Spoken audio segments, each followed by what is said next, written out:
So, okay, so let's now look at the proportional relationship between the hand now, right? So I have this new tool. You can get a compass or any other measuring tool for sculpture. And what I want to do now, I want to find proportional relationship between width and height, creating a box that includes my hand.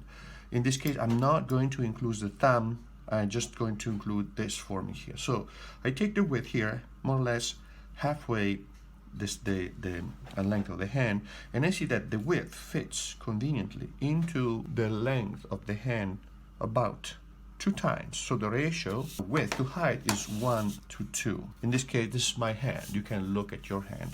So when I draw the hand, I know that now I'm going to create an envelope, right? The envelope, and I know that if I establish the width of my hand, right, like this, I can double this, and then I know that the proportional relationship between height and width is 1 to 2, okay? So once I establish that, I want now to break it down further. Now I want to see the proportional relationship between the palm of the hand and the finger. So I see that this is the size of the palm, and this is the finger, so you see how this size is bigger than this size in here, right? Decreasing. But be careful. When I look at the hand from this side of the dorsal view here, I see that, let's say that's the wrist right here. I don't see it. Let me see. Let me do this for you guys. Look what I'm going to do for you.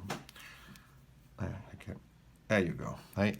So that is the joint, right? So I measure from the joint to the knuckle here, right? And I see that this length in here is the same as the length of the finger. In fact, the finger looks actually a little bit longer because when I measure the hand from the palmar view, I measure it from here to here, right? But the joint is here. See that? The joint is here, not here. Make sense? So but the result is this. The result is that the hand, the fingers from the dorsal view of the hand will appear to be longer than from the palmar point of view.